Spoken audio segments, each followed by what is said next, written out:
Greg's expression didn't change. He didn't argue. He didn't try to stop her. Instead, he stepped back, motioning toward the door. Relief flooded her, but only for a second. As she turned to leave, she caught a glimpse of something near the hallway. A second shadow. There was someone else in the house. Lisa's breath hitched. The realization hit hard. Greg wasn't alone. She'd fought the urge to run, keeping her steps measured as she reached for the doorknob. Her fingers touched cold metal, but as she twisted, her stomach dropped. Locked. Greg let out a slow, knowing sigh behind her. "You really should have just sat down, Lisa." Mark's fingers clenched as he stared at the unmoving figure in Darren's room. The dim glow from the laptop flickered, casting eerie shadows along the walls. Then, for the first time, the figure twitched. It wasn't a full movement, just a sharp, unnatural jerk. Mark's skin prickled. Something was wrong. He took a step back, ready to retreat, when the laptop screen flickered again, revealing something that made his breath catch. The screen wasn't showing a webpage or a movie. It was a live security feed. Mark's own apartment was on the screen, his bedroom, his kitchen, the front door, every angle, every room. And then, in the corner of the feed, he saw it. A figure standing in his room, watching his bed. And it wasn't Darren. Jake's entire body tensed as the creaking above him grew louder. Someone, something, was moving in the attic. His eyes darted around the room, searching for another way out. The windows. He rushed to one, but the second he yanked at it, he realized it had been nailed shut. A fresh wave of panic hit. Then, a loud crash, the attic door in the hallway burst open, and something heavy dropped onto the floor.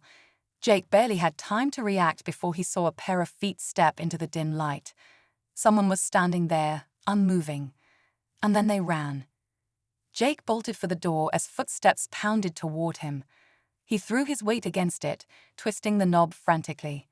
Just as he felt a presence right behind him, something gave, the lock clicked, and the door swung open. He stumbled onto the porch, sprinting toward his car without looking back. As he peeled out of the driveway, he finally dared to glance in the rearview mirror. The house was still. The front door hung open, the darkness inside swallowing whatever had been chasing him. But just before he turned the corner, he saw it, a face in the attic window, watching him. Lisa's breath came in short, sharp bursts as she yanked at the locked door. Greg hadn't moved, still standing behind her with that calm, unsettling expression. But the shadow in the hallway was moving, getting closer. Desperate, Lisa did the only thing she could think of. She grabbed the heavy lamp from the side table and swung it as hard as she could. The crash of glass and ceramic shattered the silence. Greg grunted, stumbling back just enough for her to fumble with the lock again. This time it gave. She threw the door open and ran.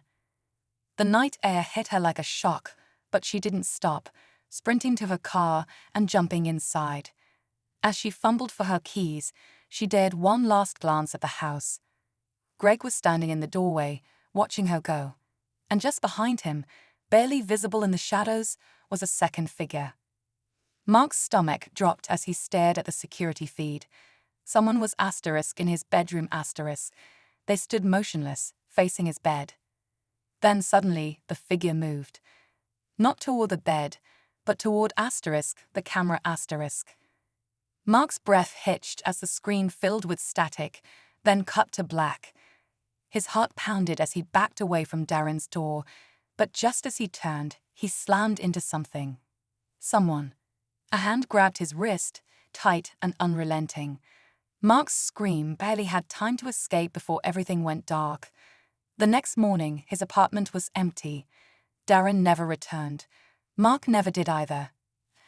And yet, sometimes late at night, the motion-activated camera in his bedroom still turns on. Jake didn't stop driving until he was miles away from the house. His hands trembled on the steering wheel, his mind racing through what had just happened, who had been in that attic, and why had they lured him there? He thought about the ad, the friendly messages, the way the house had seemed abandoned. Except it wasn't asterisk. Someone had been waiting for him. When he finally got home, he deleted the Craigslist app from his phone. The couch, the money, none of it mattered anymore. He sat in silence, staring at his locked front door, his heart still pounding. That night, he barely slept. Every creak of his apartment made him jump. But the worst part... The next day, when he tried to check the listing again, it was gone, like it had never existed. Across town, Lisa was starting to feel uneasy. Greg led her into the dimly lit living room, still talking about his daughter, how she was shy, how she was probably in her room playing with her dolls. Lisa nodded, forcing a smile, but something gnawed at her. The house felt too quiet. She glanced toward the hallway. "Should I go introduce myself?" she asked. Greg hesitated, just for a second. "Oh, she's probably asleep by now," he said, smiling again. "You know how kids are." Lisa nodded again, but the feeling wouldn't go away. If the girl was asleep, why had he been looking for a babysitter so urgently?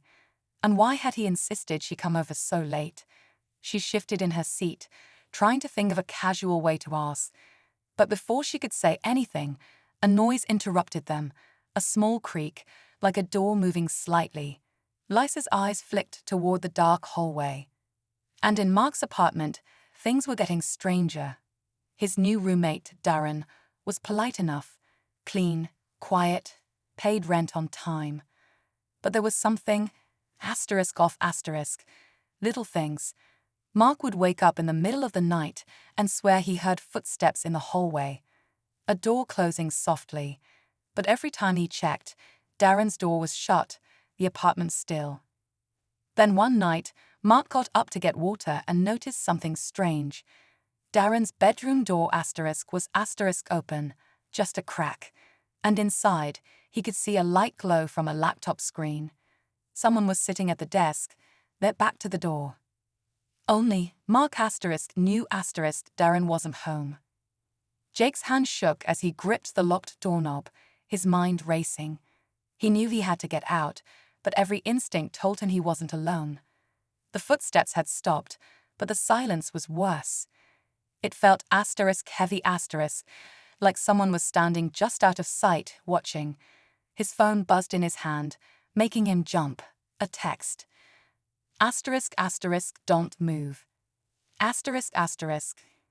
His breath caught in his throat. The message was from Tony's number.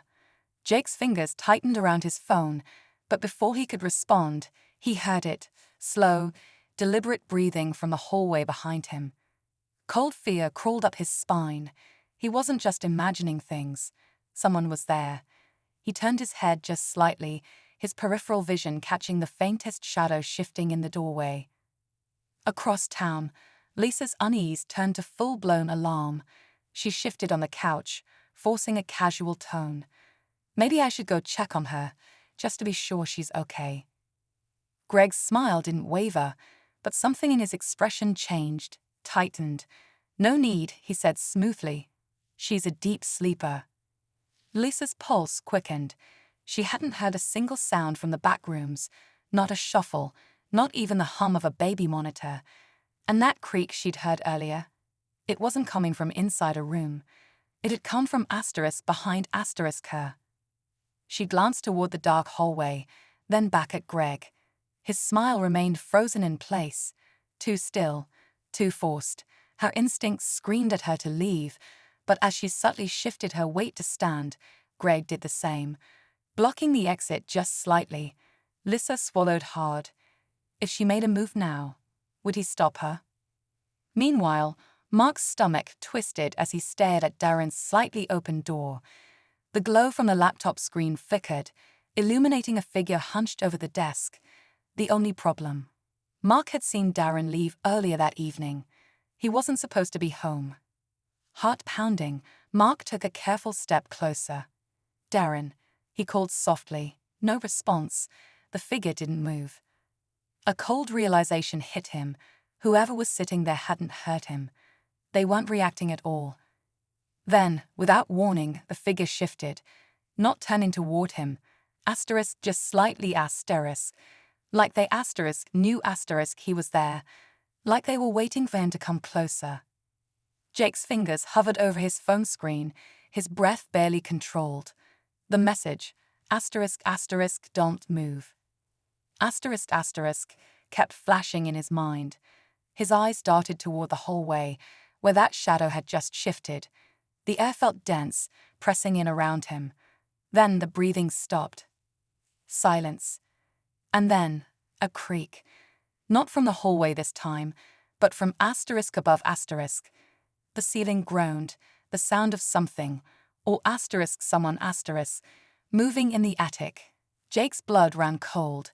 He had assumed whoever was here was behind him. But now, as dust rained down from the cracks in the ceiling, he realized the real danger was above. Lisa's heartbeat thundered in her ears. Greg was still standing there, watching her too closely. The weight of his stare sent ice through her veins. She forced herself to smile. "You know what? I just remembered I left something in my car." She gestured vaguely toward the door. "I'll be right back." Late at night, when the world is quiet and the streets are empty, there's something unsettling about scrolling through Craigslist. A place where people buy, sell, and trade, but also a place where things can go terribly wrong. What starts as a simple transaction can quickly turn into something dark, something dangerous. Tonight, we're diving into 3 true Craigslist horror stories, real encounters from people who just wanted a deal, a job, or even a place to stay, only to find themselves in situations they never expected. These aren't just urban legends. They happen to real people, and by the end of this video, you might think twice before answering that next online ad. Our first story follows Jake, a college student looking for an affordable couch for his new apartment. He finds a listing that seems perfect, cheap, close by, and from a seller who sounds completely normal. But when he arrives to pick it up, something feels off. The house is dark, the door is slightly open, and the seller isn't answering his messages anymore. Still, Jake steps inside. What happens next will make you question how far you'd go for a good deal. Then there's Lisa, a single mom desperate for work after losing her job. She finds a promising babysitting gig, good pay, flexible hours, and a polite man named Greg who needs someone to watch his daughter. But when Lisa shows up for the job, there is no child, and Greg's true intentions become horrifyingly clear. And finally, Mark, a man looking for a roommate after his best friend moves out. He meets someone online who seems like the perfect fit, friendly, responsible, and ready to move in immediately. But soon after the stranger settles in, Mark starts noticing odd things: missing items, strange noises at night, and a locked bedroom door that's never open. By the time he realizes the truth, it might already be too late. 3 Craigslist stories, 3 terrifying encounters, and 3 reasons to always be careful when dealing with strangers online. Let's get into it. Jake stood on the porch, his phone screen glowing in the darkness as he rechecked the address. This was the right place. The Craigslist seller, a guy named Tony, had been responding just fine earlier. But now, silence. The last message read, "Yeah, just come inside. The couch is in the back asterisk, that was 15 minutes ago." Something about the situation didn't sit right, but Jake had already driven across town, and he wasn't about to leave empty-handed. He pushed the door open a little wider. "Hello." His voice echoed into the dimly lit hallway. No answer. The air inside was stale, thick with an odd smell he couldn't place. He hesitated, then stepped in, glancing around. The place looked abandoned. Dusty floors, peeling wallpaper, furniture covered with old sheets. But the asterisk was asterisk, a couch at the end of the hall, just like in the ad. As he walked toward it, the wooden floor creaked beneath his feet. The moment he reached out to touch the couch, a loud asterisk thud asterisk sounded from somewhere deeper inside the house. Jake's heart slammed against his chest. Someone was here. "Tony?" He called again, forcing a casual tone. No response. He turned back toward the door, his pulse quickening. That's when he saw it, The front door was now closed. He was sure he'd left it open. Meanwhile, Lisa was sitting in her car outside a small suburban home, double-checking the babysitting job details. Greg had sounded so polite over the phone, reassuring her that it was just his young daughter at home while he worked late shifts. But as she rang the doorbell, something was off. The curtains were drawn, and the house was eerily quiet. A few seconds later, Greg opened the door, smiling. He was older than she expected, maybe mid-40s, with kind eyes. "Come in," he said warmly. "She's just in the other room." Lisa stepped inside, scanning for signs of a child, toys, a backpack, anything. But there was nothing. And in another part of town, Mark was beginning to notice strange things about his new roommate. Jake's breathing grew shallow as he stared at the closed front door. He hadn't heard it move. Had the wind blown it shut? Or had someone, something, closed it behind him? He swallowed hard, forcing himself to stay calm. His phone was still in his hand. He quickly tapped Tony's number and pressed call. From somewhere in the house, a phone buzzed. Jake froze. The sound was faint, coming from one of the back rooms. His stomach twisted. If Tony was here, why hadn't he answered? The buzzing stopped, and silence swallowed the house again. Then, another sound. Footsteps. Slow, deliberate, coming closer. Jake didn't wait to find out who or what was back there. He turned and rushed toward the door, yanking at the knob. Locked. His pulse pounded in his ears as he twisted it harder, but it wouldn't budge. Panic rose in his throat. Then, just as suddenly as the footsteps had started, they stopped.